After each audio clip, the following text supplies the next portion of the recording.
I have chosen the best friend's brother as my anchor for this tale. That night, just past midnight, I saw his text. I cannot keep lying to you. I have been with her for months. The words hit my phone like cold rain, and for a long second I stood very still, listening to the soft tick of the old clock in the kitchen and the distant hum of the city beyond the windows.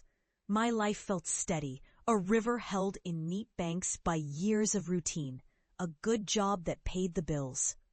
A marriage that wore the comfortable clothes of habit, a circle of friends who knew my habits and never pushed me to change.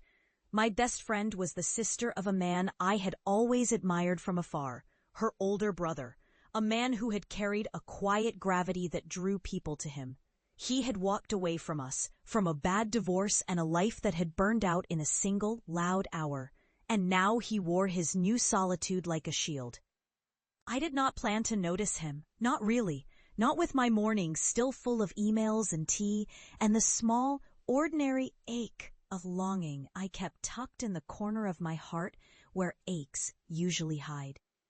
Yet the message felt like a bell ringing inside me, clear and dangerous, and I found myself stepping closer to the edge of a cliff I had promised never to approach again. The weekend trip to the lake house, our usual escape hatch from the city's breathless pace, was meant to be a quiet, safe space for friends to gather, for our marriages to drift along in their familiar tides, for my mind to ease from the endless meetings and the dull ache I wore like a necklace. The house breathed with the scent of pine and coffee and rain that clung to the glass like blue fingerprints. He moved with a tenderness that felt almost boyish in its reluctance to reveal its full strength, a softness that reminded me of rain on warm skin and of old memories returning when I was not ready to remember. The moment of incitement came in a simple, ordinary way. A spilled glass, a chair that slid, our hands brushing as we steadied the same object. And in that touch there was a spark so quick and bright, I felt it light up the room, even though the light stayed steady. That touch became a language we suddenly spoke in the quiet, between jokes and the clink of ice in plastic glasses. A language written in glances that learned to say more with less. He had not asked for this, and neither had I, but the distance between us seemed to grow smaller the moment our shoulders brushed, when we stood to look out at the lake. The water flat and glassy, like a promise, waiting to be broken. The week before, my life had seemed perfectly ordinary. A gentle cadence of work and dinner and laundry, and small dreams tucked away for another day. Now, the room between us held a storm cloud that refused to move away, and I found myself listening to the sound of his breathing as if it was a map that could guide me out of a maze I did not want to enter. I told myself I would walk away, that I would pull myself back to the shore of my own life where the waves were predictable and safe. But his questions found me first, bold questions that did not pretend to be polite. What happens when a person you have kept as a memory becomes a choice you must make in the open? I could feel the ache of years in his gaze, the ache of a man who had learned to live with himself in the quiet, who did not crave the bright glare of public happiness, but who could still recognize a bright flame when it found him in a room full of people who believed in safe conclusions. The weekend stretched, and so did our restraint, until the unspoken rule lay bare between us. No one asks, no one tells, and I found myself stepping toward a line I had sworn never to cross. And yet every step toward it felt like a drift toward something real and necessary and terrifying all at once. If I am honest, I was already losing things I had once believed would always stay mine. A certain certainty about my marriage, a firm line between duty and desire, a future I had pictured with neat margins and clean endings. The longer we stood in the glow of the lake lights, the more the old ache inside me rose, the ache that begins in the chest and travels outward like a soft, dangerous wind, and I realized I was not chasing a spark. I was chasing a truth I had kept locked away. The inciting moment had moved from a single touch to a slow, patient confession that felt almost like a confession to myself.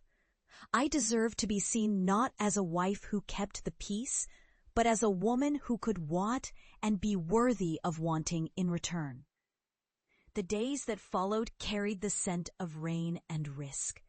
We began to talk after everyone else slept, in the kitchen with the light left on a little too long, in the hallway where the carpet muffled our steps. He spoke of his divorce as a hinge in his life, not a wound. And I spoke of my own quiet losses, the days when I felt unseen, the evenings when the house sounded too big for one person to fill. We traded small, careful truths, and with every whispered admission, the distance between us shrank until it felt as if the whole town, with its gossip and its friendly eyes, faded away, and we were only two people who had learned to listen to the unspoken language of longing. If this confession has you on the edge of your seat, hit like and share, because you will not believe what happens next. A quiet plan formed, a plan not to ruin what was already broken beyond repair, but to heal it in a way that did not betray the heart that had kept me going all these years. We began to meet with the door between our secret and the outside world slightly ajar, so we could breathe and choose again if we needed to. My husband noticed the change, of course, though not the cause, and the sorrow in his eyes was a soft rain on a window pane, a reminder that love keeps its own weather. I did not rush to an ending, for I am a woman who has learned to wait for a future she can still choose. The weeks turned into months, and the ache inside me softened as I learned to listen to a different voice, the voice that urged me toward truth, toward the candid honesty of a second chance that did not erase the old love, but redefined it in kinder light.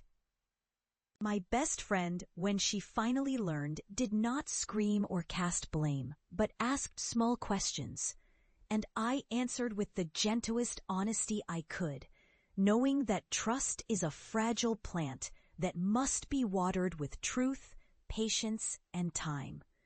We faced the consequences together, not to punish, but to let love mature into something that could endure, something honest enough to last beyond the thrill of a forbidden moment.